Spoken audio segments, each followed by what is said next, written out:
ያፌት ካመለጠበት ቀጥ ብሎ ናታንን ሂዶ ያዘው። ናታን አሁን ላይ ስልክ ቢደወልለትም አይሰራም፣ ምክንያቱም ያፌት ስላገተው። አሁን ላይ ናታን ትክክል እየሰራ አልነበረም። በጣም ከባድ ስህተት ነው የሰራው። ምክንያቱም ወንድሙን ያፌትን ይቅር ብሎ እንዲማር ማድረግ ሲችል እሱ ግን አግቶ ቀጥቼ አስተምረዋለሁ ብሎ ነበር ያሰበው። ነገር ግን ያልጠበቀው ነገር ነው የሆነበት። ያፌት አቤል ምግብ ሊመግበው ሲመጣ አቤልን በቦታው አግቶ አምልጦ ጠፍቶ ነበረ። ዛሬ ግን ያፌት ናታንን ስለያዘው ናታን የት እንዳለ አይታወቅም። ስልኩ ቢደወልበትም አይሰራም። አቤል ከተዘጋበት ክፍል ወጥቶ ወደ ቤት በሄደበት አጋጣሚ ያልጠበቀው ነበር የገጠመው። ምክንያቱም ጽዮን ዳግም በሰጣት መድኃኒት ራሷን መርዛ ወድቃ ራሷን ስታ በሞት ጣር ውስጥ ነበረች ያገኛት። መጀመሪያ ላይ የደረሰችው ገኔ ነበረች። ገኔ ወደ መታጠቢያ ክፍል ስገባ ጽዮን መሬት ላይ ተዘረራ ነበር እና አየችውንም ነገር ማመን አቅቷት አረርዱኝ ሰው ያለህ እያለች መጮህ ትጀምራለች። ከዛም በኋላ ማንም ሰው ሊመጣላት አልቻለም ነበርና ጽን እያገላበጠች ስታያት ምንም አይነት ትንፋሽ የላትም። በአፏ ኮረፋ ደፍቃለች። እናም የሆነው ነገር በጣም አስደንግጧት ነበረ። ድንገት ስትጮህ አቤል መጣላት። ሰላም ሰላም! ውድና የተከበራችሁ የቻናል ቤተሰቦች እንኳን ወደዚህ ቻናል በሰላም መጣችሁ። ተወዳጁና ልብ አንጠልጣይ የሆነው ሐረግ ድራማ እንደቀጠለ ይገኛል። በዛሬው ክፍል አስደንጋጭና አስፈሪ ነገር ናየ ነው እንግዲህ እሱም ገነት ቤት ውስጥ በሆነችበት አጋጣሚ ድንገት ሉሊት ትመጣና በር ትቆረቆራለች እና በር ላይ ልክ እንደ እብድ እያስመሰለች ትቀጥላለች። ራሷን ስታ የወደቀች መስላ ዝንፍንፍ እያለች ትወድቃለች። እንዲሁም ደግሞ በሩን ትቆረቆርና አጎንብሳ ማን ሊከፍትላት እንደሚመጣ ሰው ታያለች። ከዛም በኋላ በስተመጨረሻም ገነት ትመጣና ትከፍትላታለች። ገነት ሉሊትን ስታያት በጣም ደንግጣ ነበር። ምክንያቱም እስከ ዛሬም ስትንከባከባትና ምግብ ስትወስድላት የነበረው እቤት ካሉ ሰዎች እየተደበቀች ነበር። ነገር ግን ሰሞኑን በጣም እግር ስላበዛሽ ሉሊት በጣም ፈርታ ነበር። አንቺ እዚህ ጋር ምን ትሰሪያለሽ? ለምንድን ነው የመጣሽው? እዚህ ጋር ደግሞ ሰሞኑን እግር እያበዛሽ ነው፣ ለምንድን ነው የመጣሽው? ስትላት ራሷን እየሳተች መስላ ወድቃ ጸጥ ትላታለች። ከዛም በኋላ ልትቀሰቅሳት ብትሞክርም ምንም ልትነቃለት አልቻለችም። እንደምንም ብላ ትሸከማትና ታነሳታለች። ሉሊት እያስመሰለ ነበረ። ልክ ራሷን የሳተኝ ሰው መስላ ስታስመስል ነበረ። እንደምንም ብላ ገድፋ ወደ ቤት ትወስዳትና እቤት ቁጭ ታረጋታለች ሶፋ ላይ። ከዛም በኋላ ምግብ አምጭልኝ፣ ሻይም አምጭልኝ፣ ያምረኛል እኮ ቶሎ በይ እያለ ስታፋጥጣት፣ ለመሆኑ ለምንድን ነው እዚህ ቤት እግር ያበዛሽው? ለምንድን ነው እዚህ መመላለስ ያበዛሹ? ለምን መጣሽ? አሁን እዚህ ቤት አንድ ሰው ቢያይሽ ሰላም እንደማይፈጠር ታውቂያለሽ። ለምን መጣሽ? ደግሞስ ምን ፈልገሽ ነው የመጣሽው? ሲላ አንቺ ልጅ እኔ አላምንሽም፣ አንቺን እኮ አላምንሽም፣ የሆነ ነገር እያሰብሽ እንዳይሆን አለችና ከዚህ በፊት ደብዳቤ የላከችላትን አስታወሰች። ደግሞ ከዚህ በፊት ወረቀት ጽፈሽ በር ላይ ያስቀመጥሽው አንቺ ነሽ አይደለ? አለቻት።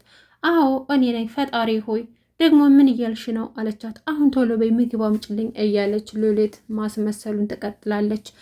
ገነትም ሁኔታዋ ደስ ማላላት አጠራጥሯታል። ምክንያቱም አንዲት እብድ የሆነ ሴት እንዴት በንጹህ ወረቀት ልትጽፍ ትችላለች? ንጹህ ወረቀቱን ከየት አመጣችው? እያለ ጥያቄ ፈጥሮባታል።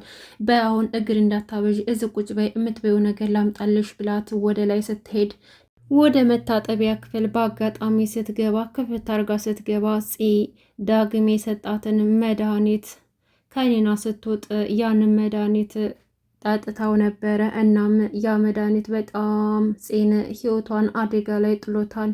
በጣምም ወድቃም ስትንፈራፈር ነበረ። ህይወቷ አደጋ ላይ ሆኗል። ዳግም በጣም ትልቅ ስህተት ሰራ። በፍጹም ጽዮን መሞት የለባትም። ጽዮን መሞት አልነበረባትም። እናም ያንን መርዝ ስትጠጣው ዝም ማለት አልነበረበትም። ዳግም ትልቅ ስህተት ሰራ። እናቱን ስታናድድበት፣ እናቱን ስትገላምጥበት፣ እቤት ውስጥ ሰላም ስትነሳቸው ለመጨረሻ ጊዜ ፂን ከቤት ማስወገድ አለብኝ ብሎ በችኮላ ያልሆነ መድኃኒት አምጥቶ ውሃ ውስጥ ይጨምርባታል። እሷም ደግሞ ኤፍራታና ገነትን ይቅርታ ጠይቃቸዋለች። ዳግም የዛን የነበረ ያንን መድኃኒት እንዳትጠጣው ማድረግ ያለበት፣ እሱ ግን በደመ ነፍስ ዝም ብሏታል። ይቅርታም ስላላደረገላት ያንን መድኃኒት ስትጠጣው ዝም ብሏታል። ከሄደችም በኋላ ወደ ላይ ከወጣችም በኋላ ማስቆም ይችል ነበር። እሱ ግን ሊያስቆማት እንኳን አልፈለገም። ጭራሹንም ከቤት ወጥቶ ነው ሄደው። እናም ገንዬ ፂዛ ወድቃ ስታያት በጣም ደንግጣ አረ የሰው ያለ እርዱኝ ፂ ይሄማ ሊሆን አይችልም። ምን ሆነሽ ነው? ምን አጋጠመሽ? እንደዚህማ ሊሆን አይችልም። አረ ተነሽ፣ አረ ሰው ያለ እርዱኝ እያለች ገነት ትጮኻለች። ከዛም በኋላ ማንም አልመጣላትም ነበረ። አቤል ድንገት ከታገተበት ወደ ቤት ሲመለስ ሉሊት እዛ ቁጭ ብላ ነበረ። ስታየው ደንግጣ ከምግብ ጣውላው ስር ትደበቅና ታሳልፈዋለች። ደግሞ ይሄ እዚህ ምን እየሰራ ነው አለችና አልፏት ሳሎን ሰው እንደሌለ ሲያውቅ ወደ ላይ ይወጣል። ከዛም በኋላ የገነትን ድምፅ ሰምቶ ነበር ወደ ላይ የሮጠ ሄደው። ከዛም በኋላ ልክ ክፍት አድርጎ ሲገባ ጽዮን እዛ ተዘርራ በአፏ ኮረፋት ደፍቃለች። ምንድነው የሆነችው? ምንድነው እየተፈጠረ ያለው? ምን ሆና ነው እንዴ? ምን ሆና ነው? ትንፋሿ እኮ የለም ገኒ እምልሽ ነገር አሳይም እንዴ? ትንፋሿ እኮ የለም ነው እምልሽ። መሆኗ ነው? ምንድነው የተፈጠረው? እያለ ገነትን ቢጠይቃትም ገነት በጣም ስለደነገጠች እኔ ምን አውቄ ምን እንደተፈጠረ እኔ ምን አውቃለሁኝ? እንደዚህ ሁና ነው ያገኘኋት። እባክህን ወደ ሆስፒታል እንውሰዳት አንሳት እያለች ነገረችው።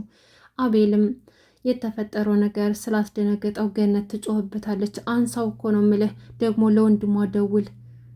ለወንድሟ ደውልና ንገረው ብላ ስንነግረው እሱ ባክሽ አያነሳም። በተደጋጋሚ ለስራ ጉዳይ ደውዬለት ነበር፣ ስልኩን አይመልስም። ምን እንደተፈጠረ አላውቅም፣ ስልኩን አያነሳም ብሎ ሲነግራት እሺ በቃ አንሳትና ወደ ሆስፒታል እንውሰዳት አለችው። ከዛም በኋላ ሁለታቸውም አፋፍሰው ያነሷትና ወደ ሆስፒታል ይወስዷታል። ነገር ግን በፍጹም መሆን የሌለበት ነገር ፂ መሞት የለባትም። የእውነት ፂ ከሞተች ተመልካችም ታስቀይማላችሁ። መሆን የሌለበት ነገር ነው። ዳግም ትልቁን ስህተት ነው እየሰራው።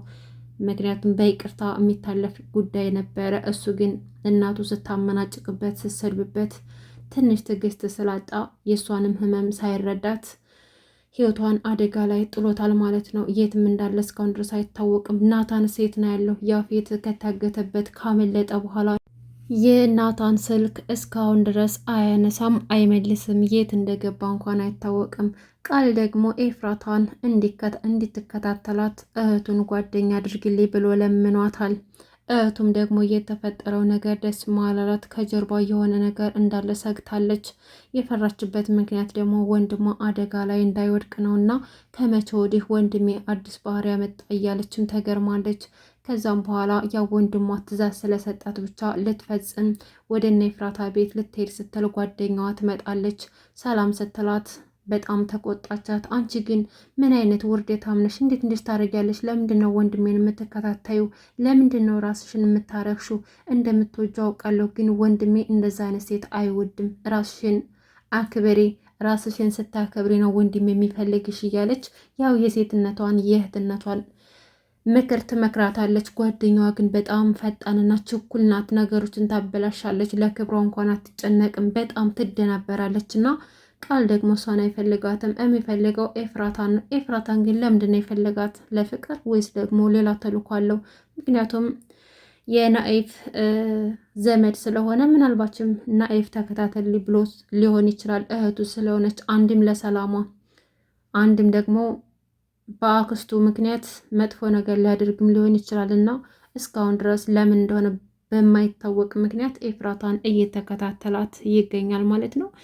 አንድ ሰው መቼም ባለትዳር ሴት ሊያፈቅር አይችልም። ለዛውም ደግሞ ባሏን እያወቀውና ከዚህም በፊት አይታችሁ ከሆነ በስተት መኪና ውስጥ በመግባት እቤታቸው ድረስ ሄዷል። እሷን ለማየት ሲል ይሄ ሁሉ ዋጋ እየከፈለ ነው። ግን ለምንድን ነው የሚከታተላት? ለምንድን ነው ስለ ኤፍራታ ማወቅ የፈለገው? ከጀርባው ያለው ተልዕኮ ምንድን ነው? እናም ኤፍራታን በመከታተል በተጠመደበት አጋጣሚ ያች ደግሞ የእህቱ ጓደኛ ለእሱ ትልቅ ወጥመድ ታዘጋጅለታለች ማለት ነው።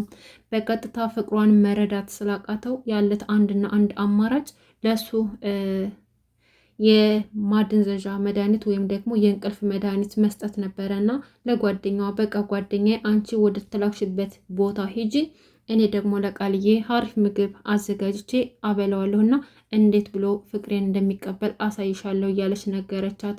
ጓደኛዋም ጓደኛዬ በዚህ ልክ ራስሽን አታውርጂ፣ ወንድሜ እንደዚህ አይነት ነገር አይመቸውም እና ለራስሽ ክብር ይኑርሽ፣ በኋላ እንዳያስቀይመሽ እያለች ብትመክራትም አይኔን ግንባር አድርገው ብላ ምግብ ካልሰራውለትና ከሱ ጋር ጊዜ ካላሰለፍኩ ብላ ፎክራ ነበረ። እንዳለችውም ልክ ጓደኛዋ ወደ ናታን ቤት ሄዳ እዛ ጋር ከሉሊት ጋር የተፋጠጠች ትገኛለች። ሉሊት ብዙ ጥያቄ ስትጠይቃት ነበረ። የማን ጓደኛ ነሽ? ምን ፈልገሽ ነው እዚህ የመጣሽው? እያለች ስትጠይቃት ያች ደግሞ በጣም ድንጉጥ ስለሆነ በጣም ፈርታ ነበርና ከቤት መውጣት ፈልጋ ነበረ። ሉሊት ግን ልትለቃት አልቻለችም። ጽና የምትፈልጊው ትመጣለች። ምን ፈልገሽ ነው እዚህ የመጣሽው? እስካሁን ከጠበቅሽው አይብስም፣ ጠብቂያት ትመጣለች እያለቻት በጥያቄ እያፋጠጠቻት ነበረ። በዛን አጋጣሚ እንግዲህ ጓደኛዋን ለቃል ሻይ ታፈላ ነው። ሻዩን ካፈላችሁ በኋላ መድኃኒቱን ጨምራ ትሰጠዋለች። እሱም ደግሞ ቀዝቃዛ ሻይ ነው መጠጣት የምፈልገውን የትኩስ ሻይ አልወድም ቢላትም አይ ከቀዶት ቆየ ዝም ብለህ ጠጣ ብዙም አልሞቀም እያለች ተናግረዋለች።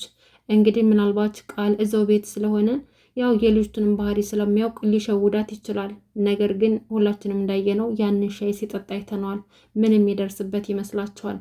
እናም በዚህ በኩል ደግሞ ህይወቷ አደጋ ላይ ነው፣ ሆስፒታል ገብታለች። መጨረሻው ምን እንደሆነ አላየንም እና በቀጣይ ክፍል መልካም ነገር እንደምናይ ተስፋለን። በጣም የሚያስፈራው ነገር ደግሞ ያፌት ከተለቀቀ በኋላ የናታን ስልክ ተዘጋ። ምናልባችም ናታን በያፌት ታግቶ ሊሆን ይችላል። እንግዲህ መልካም ነገር እያሰብን ቀጣይ ክፍሉን መጠበቅ ይኖርብናል ማለት ነው። ውድና የተከበራችሁ ቤተሰቦች ዛሬ ያስኩላችሁ ሐረግ ድራማ ይሄን ይመስል ነበር። በቀጣይ እስከምንገናኝ ድረስ በያላችሁበት ሰላማችሁ ይብዛ። ሰብስክራይብ ማድረጋችሁ እንዳትረሱ። አመሰግናለሁ።